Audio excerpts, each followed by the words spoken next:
Mais quelle est cette tour colossale qui domine le calme plateau de Mer Sultan?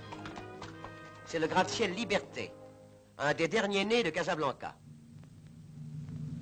Étrange contraste, au pied de ces édifices orgueilleux, les vaches cherchent encore leur pâture. C'est par là que j'ai découvert les vestiges d'un cimetière musulman où Hamlet eût aimé méditer. Et ce marabout qui tient encore tête à la poussée de la vie moderne. Comment dégager le caractère de Casablanca à travers ses aspects contradictoires? Comment comprendre le phénomène de son extraordinaire croissance? J'y songeais qu'en passant devant la tour de l'hôtel de ville, j'aperçus la statue de Lyautey.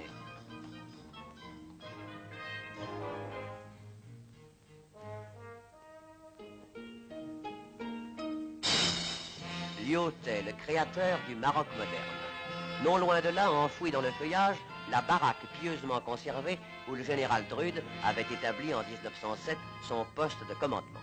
Casablanca possédait donc une histoire.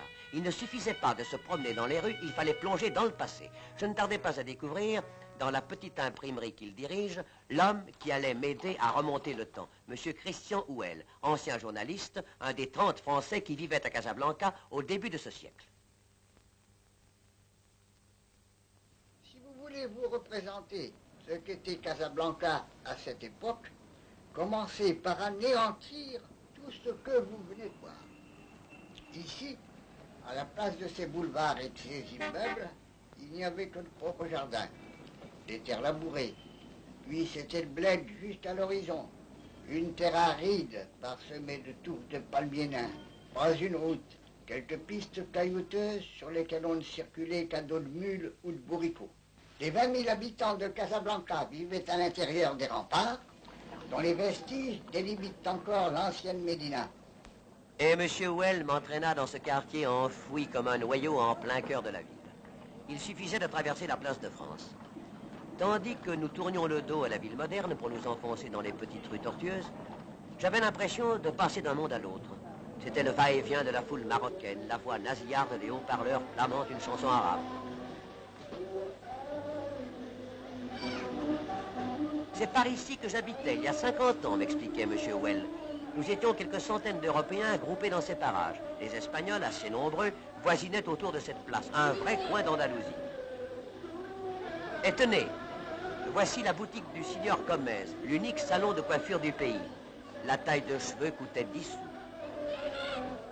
Nous arrivions à la porte de la marine. En ce temps-là, la mer baignait le seuil de cette porte. C'est là, sous ces remparts, que j'ai vu débarquer le premier détachement français. 60 hommes, sous le commandement du lieutenant Ballande. Les marins du Galilée escaladent la pente qui menait à cette porte. Au moment où Ballande s'apprête à franchir le seuil, les portes se referment. Ballande met son pied entre les vantaux et repousse la porte. À cet instant, un coup de fusil. Il reçoit une balle dans la main. Son épée tombe. Il la ramasse et se retourne envers ses soldats. En avant, à la baïonnette! Tout en me rappelant l'origine des incidents qui avaient provoqué en 1907 l'intervention de la France, mon compagnon me conduisit chez un vieux photographe de ses amis, M. Schell.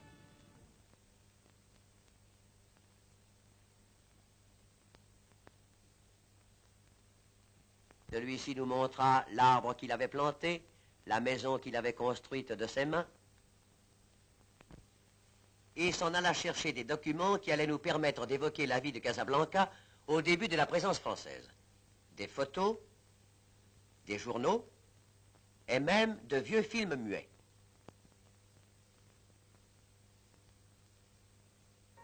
Voici comment débarquèrent, il y a une quarantaine d'années, les pionniers de la ville nouvelle. Les paquebots mouillaient au large. On transbordait les voyageurs dans des barcasses. Pourtant, l'unique grue du pays n'allait plus suffire au déchargement des marchandises. Meubles, machines, matériaux de construction, le pays s'équipait. À la porte de Bab el-Souk se tenait un marché. L'endroit fut baptisé Place de France. Dès 1912, un chemin de fer à voie étroite la traversait, reliant Casablanca à Rabat puis à Fès. Les premières automobiles faisaient leur apparition. On envoyait des cartes postales aux amis de France. Et comme les rues n'avaient pas encore de nom, on se faisait adresser son courrier poste restante. La ville naissante avait une petite allure de Far West. On y fréquentait beaucoup le café-concert, l'Eldorado, l'Olympia, le seul établissement de Casablanca éclairé à l'électricité, annonçait la vigie marocaine qui, dès sa parution, en 1908, se couvrait de publicité. Le commerce prospérait, les entreprises se multipliaient. L'industrie automobile prenait bientôt la place qui lui était dévolue dans ce pays aux vastes étendues. Et les capitaux affluaient, tandis que les terrains faisaient l'objet d'une intense spéculation. Courtiers intermédiaires se réunissaient au café du commerce, où les affaires se traitaient sur un coin de table. Les lotissements proliféraient au hasard, compromettant l'avenir de la cité. Il était temps que Lyautey débarquât.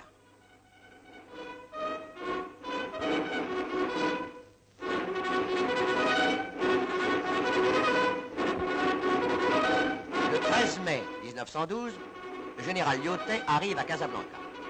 Il vient de signer le traité de protectorat, d'installer sur le trône le sultan Moulay Youssef, père du souverain actuel. Ni la pacification du pays, ni la guerre qui 2 ans plus tard éclate en Europe ne l'empêcheront de réaliser la tâche constructive qu'il s'est assignée.